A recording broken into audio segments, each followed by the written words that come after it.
कि वो न तो सदन में परफॉर्मेंस कर पा रही है, न सदन के बाहर धरातल पर।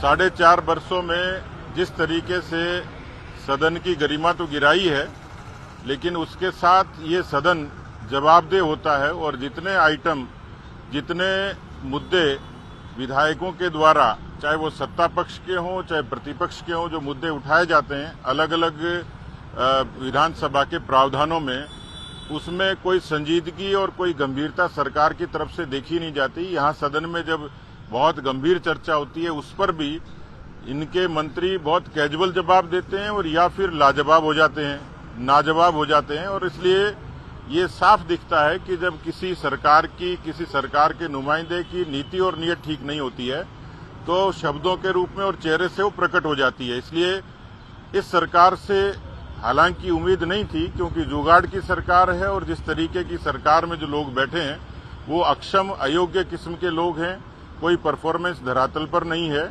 और इसलिए जो एंटी इनकम्बेंसी है वो सरकार के साथ साथ इनके विधायकों और मंत्रियों के खिलाफ भी बहुत प्रबल तरीके से है।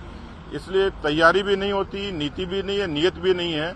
और सबसे बड़ी बात यह है, यदि काम किया होता है तो लोगों की, जनता की जुबान पर बोलता है। लेकिन दुर्भाग्य यह है, ये तो भला उस स्पीकर महोदय का कि जो सरकार को कदम कदम पर डिफेंड करते हैं, अन्यथा यदि सदन में उस तरीके की निरपेक्षता होती तो इस सरकार कब की जनता की अदालत में दोषी हो चुकी होती। लेकिन अभी भी जिस तरीके का आचरण और जिस तरीके की परफॉर्मेंस है बहुत पुअर है और वो जनता भी उसको देख रही है। सरकार के एक मंत्री कहते हैं कि मेरे खिलाफ झूठा मुकदमा दर्ज किया गया है, सदन में वो कहते हैं। तो क्या लगता है कानून व्यवस्था किस तरह की, किस दिशा में चल रही है? वैसा करे देखिए, कानून व्यवस्था तो खराब है ही, लेकिन इस कानून व्यवस्था की खराबी के पीछे ये सरकार के ही लोग दोषी हैं, जिन्होंने जो राजनीतिक हस्तक्षेप रखते हैं, संरक्षण देते हैं, पुलिसिंग को जिन्होंने कमजोर किया। संसाधनों के नाते भी इसकी वानगी है कि केवल 3% पुलिस के विभाग पर खर्च करना ये सरकार के उस कमजोरी को प्रदर्शित करता है कि उनका कोई कमिटमेंट नहीं है। लेकिन इन्हीं के लोग इन्हीं पर जब कोई उंगली उठाते हैं, प्रश्न खड़ा करते हैं, तो ये तो जनता देख रही है कि कौन दोषी कौन निर्दोष है। लेकिन ये बात सही है कि जब सरकार का इकबाल कमजोर होता है, इकबाल खत्म होता है, तो उस प्रदेश की कानून व्यवस्था भगवान भरोसे होती है। 4 मार्च के आंदोलन की किस तरह की तैयारी है? सदन को विधानसभा के बाहर घेराव की भी चल रहा है प्लानिंग। देखिए, जुड़ा हुआ सवाल है सर, 4 मार्च को आपका जो है प्रदर्शन है और 4 मार्च को ही वसुंधरा राजे अपना जन्मदिन मना रही है, जिसको एक शक्ति प्रदर्शन के तौर पे देखा जा रहा है। क्या पार्टी उसके अंदर शामिल होगी या इसके ऊपर क्या कहेंगे?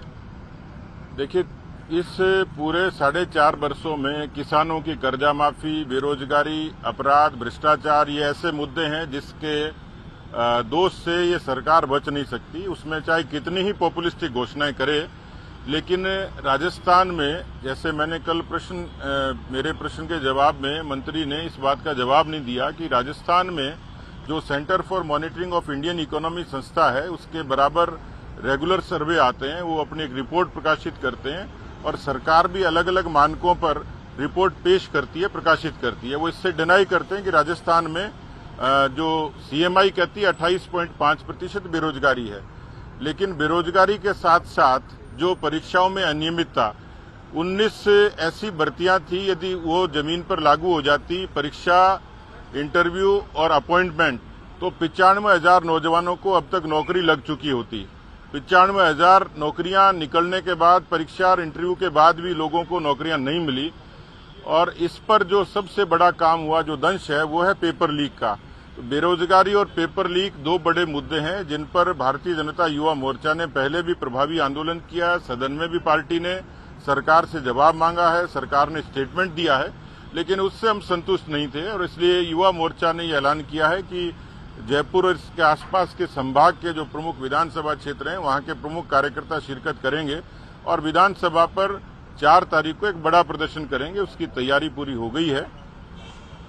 क्या आपने पार्टी अध्यक्ष के नाते ऐसी कोई एडवाइजरी जारी करी है कि सभी MLA इसके अंदर शामिल हों?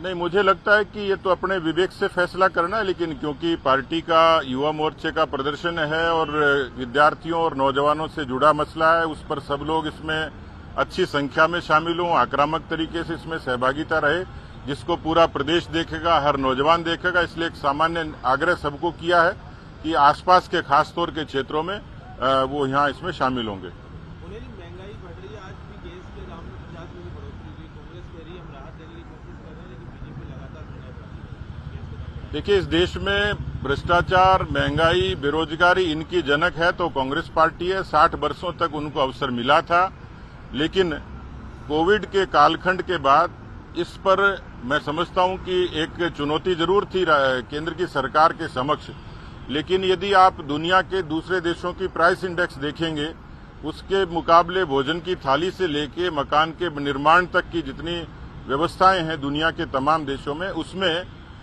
भारत में जो महंगाई का जो अनुपात है वो दूसरे देशों के मुकाबले कम है। और बाकी जो चीजें हैं मुझे लगता है कि सरकार के नियंत्रण में ही है, और जिस तरीके की अपेक्षा भारत की जनता की है वो मोदी की सरकार निश्चित रूप से पूरा करेगी। Thank you ji.